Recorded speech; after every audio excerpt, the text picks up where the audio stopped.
Hi, it's Matt. This is our latest episode of Political Rehab, which was previously recorded.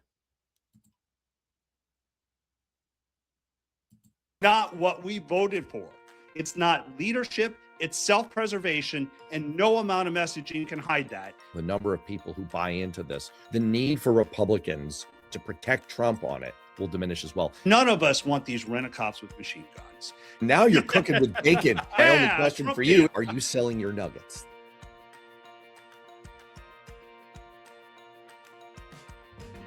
Welcome to Political Rehab, smart politics without the hangover. I'm Matt. And I'm Matt. In this episode, a Venezuelan puzzler for Republicans, a growing hit list for America, the incredible shrinking House majority, the world's shittiest bromance is back on again, and a tragedy in Minnesota, national repercussions. But let's start, as always, with our Trump dump.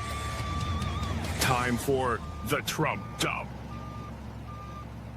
That's right. It's time for the Trump dump, our weekly segment where we get it all out of our system up front, because it doesn't matter if you're a Republican, Democrat, or independent. There's something Trump did this week that pissed you off. My Trump dump this week sounds at first like it's not about Trump at all, but really it is, and I think you'll agree. This week, in HHS Secretary Robert F. Kennedy Jr.'s most sweeping anti-vaccine move yet, the CDC announced that it will stop recommending 6 vaccines, about a third of the total vaccination schedule for many babies and kids. Now, the Department of Health and Human Services framed the change as aligning with recommendations in other countries like Denmark, because apparently we now love Denmark so much that we need more of it in our lives, like Greenland. But medical groups said that's an apples and orangutans comparison that makes no sense at all. Doctors say that Kennedy's changes defy science and are dangerous for children. But the thing that drove the internet crazy was this statement from Republican Senator Bill Cassidy of Louisiana and a medical doctor. He says the vaccine schedule is not a mandate. It's a recommendation giving parents the power. Changing the pediatric vaccine schedule based on no scientific input on safety risks and little transparency will cause unnecessary fear for patients and doctors and will make America sicker. First of all, Bill, no shit. 2025 had the most confirmed measles cases this country has recorded since we officially eliminated the disease in 2000. RFK is undermining vaccines based on his weird personal psychosis, including, and I'm not making this up, that he doesn't believe that germs cause disease, which is the scientific equivalent of believing that the earth is flat or that Sarah Palin is intelligent. American kids are getting sick and dying, and you, sir, were the swing vote that confirmed RFK Jr. RFK is only doing what for decades he said he would do, and you knew, and you voted for him anyway. You bear the same moral responsibility as a bartender who serves a visibly drunk customer and then gets into a drunk driving accident. But second of all, we would be blind and foolish if we left out the other responsible party here, and you see how I'm bringing this around full circle.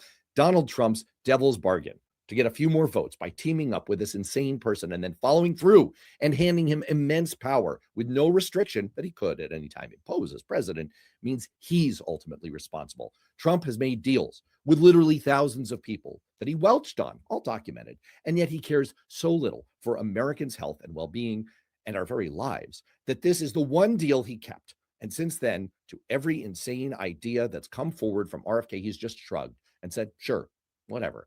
Trump has never taken responsibility for a single bad act in his life, and I don't expect him to start now. But let's never forget where the buck is supposed to stop, especially as the disease and death that this will cause keeps rolling in. Wow, fantastic. A lot that happened this week. And so I struggled on where I was going to start on this one. But earlier this week, Trump spoke to House Republicans for 84 minutes. He said a lot, but this line jumped out at me. You have so many good nuggets. You have to use them. If you can sell them, we're going to win. This isn't a messaging problem. It's not that Republicans just aren't selling his agenda well enough. No, Trump has a reality problem.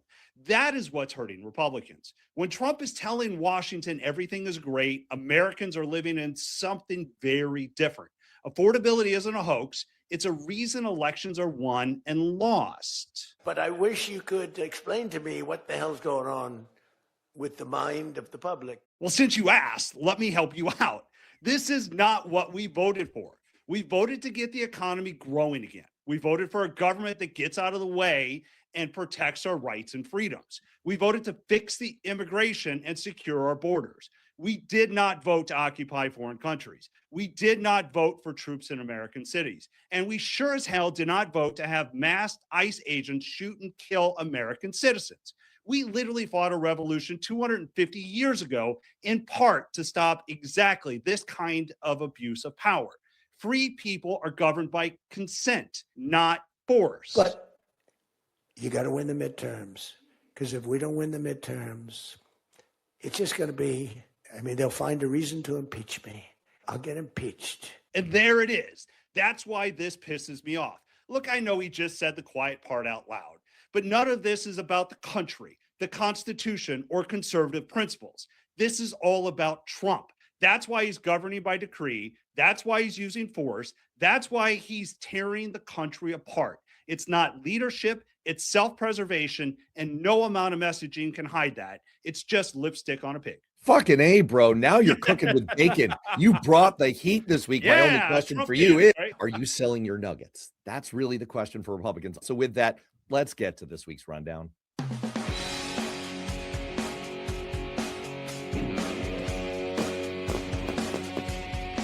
Since you invoked it, we are closing out this week about how we started it, focused on Venezuela. On Thursday, 5 Senate Republicans sent a clear and stunning rebuke to President Trump by voting to advance a war powers resolution that would block the president's use of the U.S. armed forces to engage in hostilities within or against Venezuela unless authorized by Congress. Trump responded with an enraged Truth Social rant, saying that Susan Collins, Lisa Murkowski, Rand Paul, Josh Hawley, and Todd Young should never be elected to office again. How are Republicans talking about, thinking about, processing, worrying about behind closed doors this Venezuela attack? Here's the interesting thing. I think capture Maduro is probably the most traditionally Republican thing Donald Trump has done since he's been in office. But the issue is the contempt he seems to have for the American people. The moment we start blowing up narco-terrorist boats, he should have been on television. If the president believed this was necessary, he owed it to the country to give a clear public explanation. Instead, we got shocked without context. And if it stopped there, I think Trump's approval numbers probably would be going up, much like George Herbert Walker Bush is dead. But the problem is we're not stopping there. We're going into a country, and now we're saying we're going to run Venezuela. We're saying that it could be years of oversight. I'm not sure many Americans think that he can run our country, let alone another one.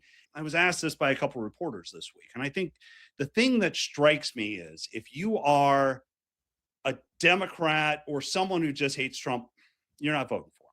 If you're just a Republican who feels politically homeless, but you can't make yourself vote for a Democrat, you're angry, you're upset. It probably kills us in the midterm electorally, but it's those people in the middle. It's the independents that are looking at this and just saying this is a real. So how are Republicans looking at this thing? We think this could get our ass kicked in the midterms on it. I think that's why you see 5 senators who vote to restrict Trump's war powers on this. There is some polling out in the wake of the attack. A third of Americans expressed support for the operation. A third said they disapproved, and a third expressed no opinion. They are literally waiting to see how things go and see how they feel about it and see what new information arises. If I were in your shoes, which I am analytically, I would be worried for the Republican Party because we just don't know how this is going to go, how it's going to wear in the coming weeks and months. Trump promised that we would be running the country potentially for years, and history suggests that it is not going to go well. And that's why our next topic comes into this, because Trump has threatened Cuba, he's threatened Mexico, he's threatened Colombia. I'm sure the Panama Canal's next. We know about Greenland. The reality of it is the base is fractured, and we have some real problems that are brewing out there that just don't pinch things for most Americans, and it puts Republicans at risk. I guess the question is for you, the Donroe Doctrine. I know how it fits with us as Republicans. First of all, I think it's a horrible pun. For a guy who's supposed to be smart on marketing, that's a horrible name. But how do you see this playing out? I think that the Donroe Doctrine is going to go the same way as trumped up trickle-down economics and Bidenomics. Not a great marketing campaign we've got here. I think this is mostly a case of Trump's usual go-to move where he blusters and he acts like a chicken hawk and throws a lot of stuff out there. And it's basically just to get people to come kiss his ass, which is precisely what happened this week. In a surprisingly warm phone call with the president of Colombia, Gustavo Petro, who Trump spent the last week insulting and threatening him and saying, "You're next, buddy." And now he said, quote, "It was a great honor to speak with the president of Colombia, who called to explain the situation of drugs and other disagreements." He explained, "I appreciated his call and tone. I look forward to meeting with him in the future, and to the present I am going to receive." Meantime, I will say that 9 Republican senators have publicly come out against this insane Greenland thing. To me, it's not a doctrine. I'm not saying we shouldn't take it seriously because, Venezuela was a half-baked Trump idea until it wasn't, and it became real. There's always a chance with Trump that any of this could become real, but I think the thing most likely happening here is he's just casting around for more presence. It's interesting. I've seen a lot of Trump supporters out there say this is how Trump negotiates. This is art of the deal stuff, that all he's doing is throwing out the wildest thing out there and hoping that people sort of respond. But see, to me, I think this signals a fundamental shift in who we are as Americans. We went from this idea that with great power comes great responsibility. Now we're out there wanting to take over the entire Western Hemisphere. And I think that's dangerous, not only for our party, because I think we lose elections. I think it's dangerous for us as a country because it fundamentally is not who we are. It's not really also what the Republican Party aspires to be. And speaking of which, one thing that they have always aspired to be is the party in power. And that is looking more and more tenuous this week as we had the unfortunate death of one member of the Republican majority in the U.S. House of Representatives and the retirement of another, Marjorie Taylor Greene, who we have spoken about at some length on this show. Matt, I'm going to ask you to put your GOP campaign operative hat back on. What effect will this razor thin majority, they're now down to 218 to 213, what effect will that have? Oh, it's a game changer for the way this year works. I mean, and you know this, but for our audience, one of the things we do in election years is we start to use the legislature to promote something we want, or we put in the poison pills in there to try to get the Democrats to vote against it. So we can say, you hate little kids and look, you voted against it. They're all messaging bills. That's exactly right. But with such a slim majority, you're going to have a tough time getting those messaging bills through. I mean, we can barely cobble together enough people to hold a quorum in some cases because we have people who can't make it in time. There's some special elections coming up where I think a Democrat's going to win at the end of this year. So that or the end of this month, that margin's going to be even a little bit tighter. And I mean, I don't think Mike Johnson loses the gavel. I don't think the Republicans are ever going to give Hakeem Jeffries that gavel. But what it means is that during the summer, when we're starting to gear up for it and we're trying to fundraise off of legislation and we're trying to put those pieces out there to make that compelling case and a compelling argument, we simply don't have the bodies to do it. And I think the next question, and it's just the big unknown, is how many other Republicans are going to retire this year and how thin is that majority going to be? Yeah, you brought up 2 things, and I'm going to lard 2 things on top of them. So you're talking about the prospects for messaging bills, for positioning bills. There are always votes where the party in the majority is trying to put the party in the minority on the spot with difficult votes that they can bring back in 30-second ads in the fall. That's going to become harder to do because they can't hold together their own majority on some of these controversial issues. You also brought up how thin the margin is. And look, we talked last week about the prospect for further retirements. We both agreed that we're going to set the record in this cycle, retirements from the House. We could see yet more. We saw Republicans speaking wistfully of Marjorie Taylor Greene's ability to retire and just get out of this whole ugly scene. We could easily see more of that, which would put Republicans on very thin ice. I'll just add more discharge petitions, more forcing Mike Johnson to do things that a small number of Republicans and the vast majority of Democrats want to do. But there's always the chance of ratcheting up the prospects of impeachment. Which brings me up to another interesting story this week. We saw Elon Musk, I think he was New Year's Eve at Mar-a-Lago. Now, this was a very public breakup. I don't know if this is Ross or Rachel, but I guess my question for you, Matt, is Does it matter that they're back together again? What do you make of the sudden reemergence of Elon Musk? I think the answer to the question depends on the backstory here. And as you alluded to, this started with the blossoming of the bromance in Elon Musk's support for Donald Trump and the Republican Party writ large in the 2024 campaign, where he was one of the largest, if not the largest, donors to the party, hundreds of millions of dollars to a pro-Trump super PAC and other Republican campaigns, which led Trump to appoint Musk to head Doge, which led to Musk trying to beat it out of town and on the way out calling the one big beautiful bill a disgusting abomination.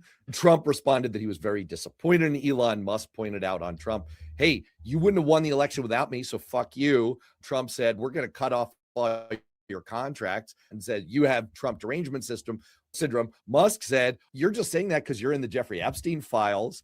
And then Musk said, I'm going to form a new party. And then Trump said, you've lost your mind. You've lost your mind. Then Musk said, I don't know, maybe I regret some of what I said. Maybe I went a little bit too far. Maybe it's the contracts. I don't know. The point is, this brings us full circle to where we started, which is, does this matter? Is your question? Yeah, the prospect of the world's richest man once again being inside the tent, pissing out instead of the other way around, and being able to give hundreds of millions of dollars to Republican efforts. Yeah, that could matter. That could be a potentially big deal. I agree. As a Republican, I think we'd much rather have him on our side than against us. And so the fact that he maybe is back in the fold, it raises a whole bunch of ethical questions. Let's not dance around that one. But from a pure strategy standpoint, I'd rather have his money helping me out than against me. I've run enough elections. I know enough times that you stare down millions of dollars, sometimes just hard to win. So if nothing else, he was going to be a spoiler in an election year that I think we are already going to lose, as I predicted, 50 seats last week. Maybe that only makes it 40, but it makes the path a little bit easier if we can ever get our head out of our ass. We had a horrible tragedy this week, a terrible incident, the killing of 37-year-old Renee Good by an ICE agent. Renee Good, for the record, is not, as Donald Trump described her, some kind of a far left, radical left terrorist. Well, like Kristi Noem said that she was a domestic terrorist. She's actually a mother of three and a devout Christian. There's video that shows bystanders watching and heckling ICE agents. A truck pulls up, a driver and a second agent jump out, rapidly approach an SUV blocking the road, which was driven by Ms. Good. The driver appears to tell her to get out of her car. The SUV reverses, starts to move forward. A third officer runs in and fires several shots. And this led to a circling of the wagons by the Trump administration, calling the victim here, as I mentioned, a member of the radical left, a domestic terrorist, to which Minneapolis Mayor Jacob Frey said, this is bullshit.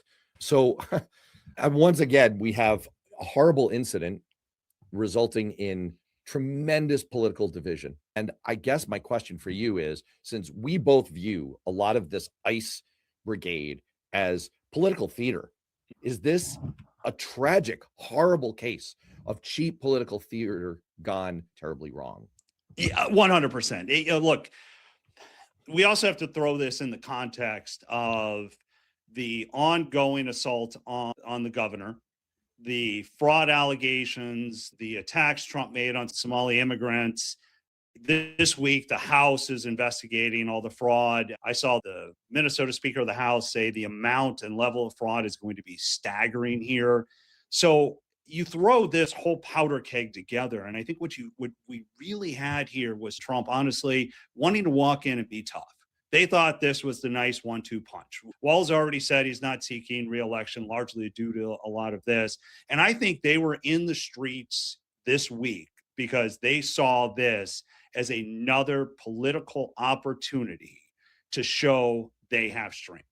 And it went just horribly wrong. Look, I think most Republicans want to see ICE agents go out and find dangerous criminals who are here illegal. And I think probably most Americans feel that way. But none of us want these rent-a-cops with machine guns.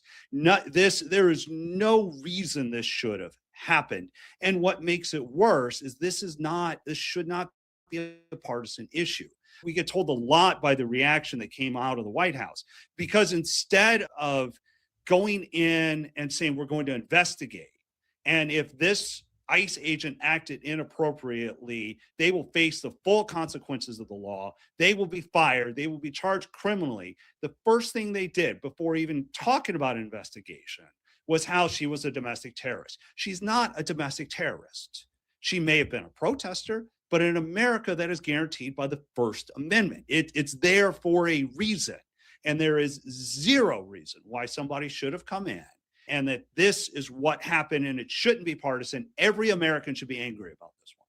It reminds me of where we started in this episode with my Trump dump, where I took Senator Cassidy to task for basically saying what happened here is so terrible, so tragic, just awful. And he's the one who enabled it. We all saw this coming. When you are going to spend billions of dollars rapidly staffing up an agency that's a law enforcement agency like ICE, you're giving them very little training. You're putting a gun in their hands. You're putting a mask over their face. And you're saying, go here. Hundreds of motorists who have been shot by U.S. law enforcement. This is already something that's frowned upon by experienced law enforcement that knows what they're doing and still happens at baseline anyway. And now you've brought in tens of thousands of ill-trained yahoos who are being told, yeah, just go out there and act tough and here's a gun. So of course we could have seen this coming, and the buck stops with Trump, who has set this entire thing in motion. That's where the responsibility lies. And he's such a venal coward. I was talking to my sons earlier this week about when you make a mistake, the mature thing to do. I may have said, this is how you act like a man, but it doesn't have to just be a man. This is how you act as a responsible human being, is you stand up and you say, that's my fault. I take responsibility, apologize. And you're able to at least move forward. And there's none of that in the case of Trump. So this is his responsibility. Yes, he set this up and he put it in motion. And I get the gut reaction by Republicans to try and defend law enforcement. But to defend law enforcement means you also have to hold them accountable, because one bad actor is a stain on the entire force. And I guarantee you that the good ICE agents, the good people there who are not just there to shoot people, are looking at this as a tragedy. Now, I believe it's actually in the DHS handbook that you can't shoot motorists. 100% correct. So he wasn't following procedure. And I'll give one closing thought, because I hear this from Republicans a lot. She was resisting arrest. Okay, maybe she was. Maybe when that ICE officer came up to her car and said, you have to get out, she shouldn't have fled. Okay, that doesn't give you the right to shoot her. It doesn't give you the right to shoot and kill her. They did not follow procedure. This is 100% wrong. And Trump should have been on national television last night talking about the tragedy of this, not calling her a domestic terrorist. All right, we're going to move on to our 5 good minutes segment to talk about another Trumpian tragedy. Let's go on a deep dive. This week saw the 5th anniversary of the January 6th assault on the Capitol, which is rightly and legally called an insurrection, although I understand that there is some disagreement across the political spectrum on that. And we wanted to spend just a few minutes talking about the lasting legacy, if there is one, of January 6th, because the public perception, the way we treat this politically, has radically evolved over the last 5 years. And you can see it in the political activities that went around this anniversary. There was the launch of a new White House website with ominous black and white images of former Speaker Nancy Pelosi and members of the January 6th committee, offering a false narrative of what happened that day, labeled those who stormed the Capitol patriotic Americans. Oh, I see. Meanwhile, despite a law that says that there's supposed to be a bronze marker legally mandated by Congress, again, that would honor those who protected the Capitol, police officers, from the worst attack it had seen since it was burned in the War of 1812. He has avoided that. He is not following the law, and he has not put up that plaque, which again is not taking sides here.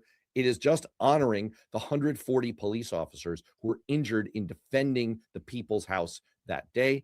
Democrats were relegated to the basement of the Capitol to hold a mock hearing to mark the anniversary of the event. That's notable in its own right. So we've ended up in a place where there is really no shared understanding of the event. There's no national mourning. This isn't like September 11th. This Mhm. isn't like, hey, we were attacked. This can continue to unite us, even if we don't like what subsequently happened after that. So, with all of that backstory in place, what is, Matt, the lasting legacy, if any, of January 6th? Yeah. First, I think it's important to talk about Mike Pence here. I think it's important to set up how far we've gone from the very foundations of our country. America depends on principled leaders doing the right thing at the right time. I mean, without that, the Constitution, the Bill of Rights, everything else is just a piece of paper. I think where Mike Pence should really get his due is he showed that same level of commitment in the face of immense pressure during the certification of the ballot. He took his oath of office seriously. He took his job as an American, as a vice president, as someone who is trying to advance our country along seriously. And I think the fact that Trump tried to rewrite that, because on that same website you talked about, he talked about him more as a criminal, as someone who stood in the way of America. The true story of Mike Pence, whether you agree with him on policy or anything else, he should be seen as an American hero, as a patriot. Maybe it's not Mount Rushmore type stuff, but what he did is just as important as those people who signed the Declaration of Independence 250 years ago. I want to endorse that. I agree as a Democrat. And I agree politically with Mike Pence on virtually nothing. But I can tell you that people who are a lot further to the left than I am, I've had on my show over the years, who I've talked with over the years, we all agree that the Republic came within a few strands of nerve fiber in Mike Pence's spine. And he deserves the praise that you just gave him. And I think too many people in my party, too many Republicans who are out there speaking too much want to call him a traitor. Now, I think the dirty secret is most Republicans out there still look at him as a true conservative, as a hero, as a patriot. The second point that I think is important to understand here is that if this is not the father of the lawfare movement, this is at least a distant cousin. The idea, right, that we could fundamentally change how we view government, to say that there's an active approach inside government that is attacking us, that just fermented for 40 years, that just created a further distrust.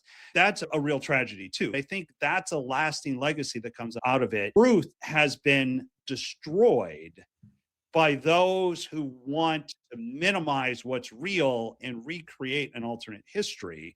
And what I find interesting is for my Republican friends who say, look, they weren't protesting, they were walking in line, they were orderly. No, like they disobeyed an order to not enter the Capitol. Going back to Minnesota, it's the same argument you're making on why this ICE agent was justified in his actions, because somebody else disobeyed. You can't have this both ways. And that's the next legacy of January 6th, is that we want to gloss over the illegality of what happened. I am sure some people just got caught up in the moment, but that doesn't change what they did was illegal. And so it is a tragedy in American history. To me, the lasting legacy, the thing that history will have to judge, is the pardons. It's pretty horrible that Trump chose to pardon all of the insurrectionists. I just hope people will never forget that the first pardon that was issued by Mitch McConnell, it was the refusal of the leader of Republicans in the Senate to convict Donald Trump in the second impeachment. If Mitch McConnell had shown the same backbone that Mike Pence did, had rallied other Republicans to go with him, don't forget that 10 House and 7 Senate Republicans voted against Trump in that impeachment. 7 Senate Republicans. We were not that far away.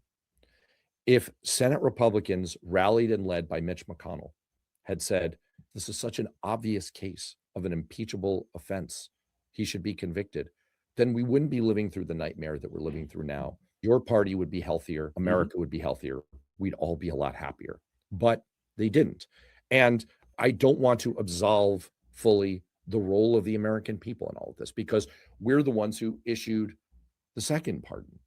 We're the ones who collectively voted Trump back in. We made the decision with all the evidence laid out in front of us that we were going to memory hold this and move on and bring him back. We did that.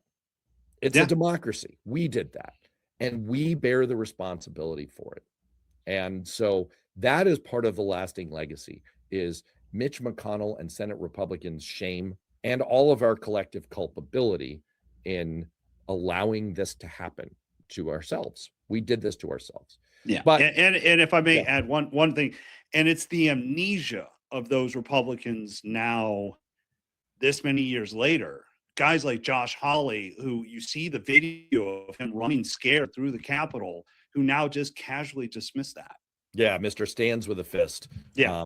We all like your Breakfast Club impersonation. But look, to be potentially a little bit more positive on this, there are dead enders who are going to always carry a torch for the idea that this was, as Trump called it, a day of love, that these were peaceful visitors, that they were just marching, that all of this was a deep state illusion. There are people who will continue to buy into that conspiracy nonsense forever. But I also think that the number of people in America with a vested interest in buying into all of this against all fact, evidence, and reason is going to diminish over time, because they're the people who have a vested interest in their own kind of fortune and political survival because of the existence of Trump as a political force. As he diminishes, this force, I believe, will hopefully diminish as well. The number of people who buy into this will diminish as well. The need for Republicans to say this as a shibboleth, to give a nod to it, to protect Trump on it, that will decrease as well. And in the long run, with history as a judge, I think January 6th will stand out in all of the ways that you mentioned at the top. I think it will be remembered very differently in 20 years than it is right now. And that's what I'm hoping for. And to close with one thing, the truth is, Republicans, everyday Republicans, it's what they feel. They don't see this as a day of love. They don't see this as something that was right. They are angered by this. We watched our country under attack. We watched our capital under attack. And we watched our president turn his back on the American people and hope that his vice president was hanged. American people, Republicans, they're not necessarily going to stand up against it yet. But I think, to your point, when we look at this 5, 10, 15, 20 years down the road, you're going to see a dramatically different view of this. And it's not my dose of hope, but I think that's where we are. Speaking of ending on a high note and moving toward the dose of hope, which we always finish with, let's move on to a slightly cheekier segment. It's our weekly That's Bullshit. Bullshit. Bullshit. Bullshit. Bullshit. A bullshit? In the wake of the recent attack on Venezuela and abduction of Venezuelan President Nicolas Maduro, it's easy to forget the preceding controversy. Donald Trump ordered a series of controversial military strikes on boats. Many in Washington are questioning whether these strikes are even legal.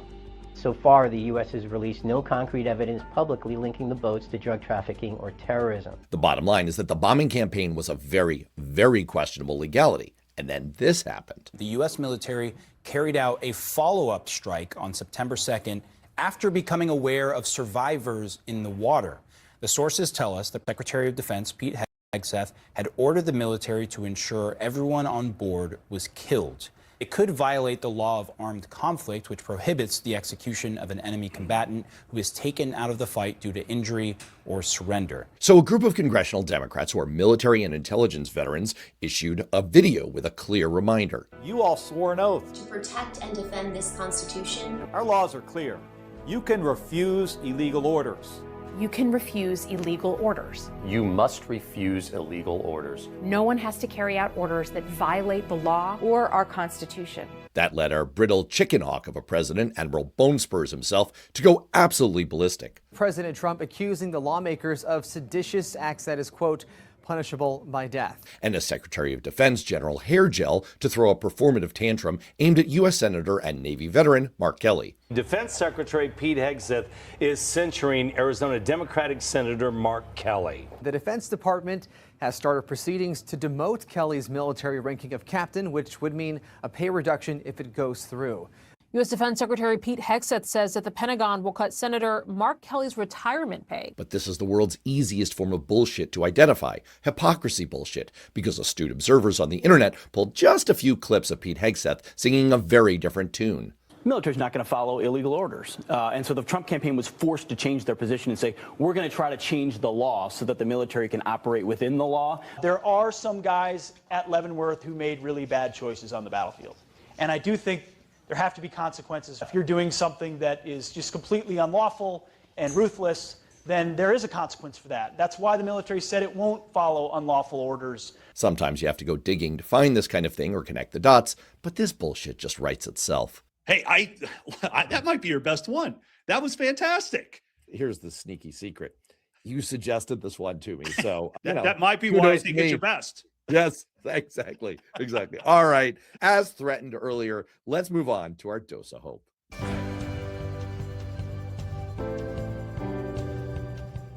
It was a busy week, so people may have missed that Health Secretary Robert F. Kennedy Jr. announced a new dietary guideline for Americans. My dose of hope this week comes from a place I never expected to feel so validated, the food pyramid. Apparently, after decades of telling us to survive on kale, rice cakes, and quiet despair, the experts have updated the rules. Red meat, not the villain. Eggs, they're back. Wine probably is good for you. Dr. Oz even said alcohol is a social lubricant that brings people together. Now, this is science, and I trust the science, which means, ladies and gentlemen, I have been living a cutting-edge wellness lifestyle for years. While everyone else was eating sad salads and pretending they love quinoa, I was out there enjoying a steak with a glass of cab like a rogue scientist testing the limits of human health. And now the government has basically looked at my dinner plate and said, you know what? Maybe it's onto something. If this new food pyramid is right, I'm not just healthy, I'm a pioneer, possibly a visionary. And statistically, I'm probably going to live forever. And that, my friends, is my dose of hope. You know what? I'm so in awe of your dose of hope. I don't even want to give mine because it's so much more serious, but still, I'll go ahead. Look, I am not exactly a fan of artificial intelligence. I hope future robot overlords don't hear that I said that. But this week, there was a piece of AI news, a tool that could actually do some good in politics and government. Former Washington Post fact checker Glenn Kessler announced that he's been working in a partnership with a new AI investigative tool called SourceBase that can upload millions of documents and help journalists search them and make connections between them. It's already loaded up House oversight documents, court records, lawsuits, JFK and MLK assassination archives, the full U.S. code, 60,000 pages. So you know what the law says, and a searchable database of every Trump video appearance, so you know exactly what he's said about every topic. And of course, it's uploaded the Epstein files from the Department of Justice. And this is a good example. We just got one of the biggest document dumps in modern political history. The DOJ has started releasing files from the Epstein investigation, 125,000 pages so far, with 5.2 million more pages to go. And this kind of incredible volume of records has always been a major barrier for transparency, for the truth. It's a literal skyscraper-sized mountain of paper. Think of the famous scene in All the President's Men of Woodward and Bernstein combing through the records of the Library of Congress. That wall of paper used to protect people. It's like that scene from another famous movie ending, the end of Raiders of the Lost Ark, where the Ark of the Covenant ends up in a warehouse in a sea of boxes, a treasure lost in the dust. This is where an AI tool becomes interesting, something that can filter through, make connections, and point tomorrow's Woodward and Bernsteins on the right path. Follow the money is all well and good, but it's even better if you know where to start looking. And now there's a tool that can say, start here. And it's not just journalists. Any citizen can ask, who flew on Epstein's planes? Who visited the island? What did JP Morgan know? And all kinds of other questions that require deep dives into lots of documents and connecting the dots. Now, it used to be that cloaking yourself in paper was a good defense mechanism, but for the first time in a long time, the massive information asymmetry may be actually working against the people trying to get away with stuff, not for them. I'm not trying to pretend that this is a cure-all. The tragedy in Minnesota this week showed that you can have an actual video of what happened. It still doesn't clear the way to the truth if people are determined not to see it, but it's still definitely a step in the right direction that we can help expose crimes and misconduct and corruption, even the things that we didn't know to look for. That is my dose of hope. Fantastic. I feel way more hopeful, but I like yours better because I'm going to go have a steak and maybe a hot fudge sundae. So on that delicious note for Matt, I'm Matt. We will see you next time.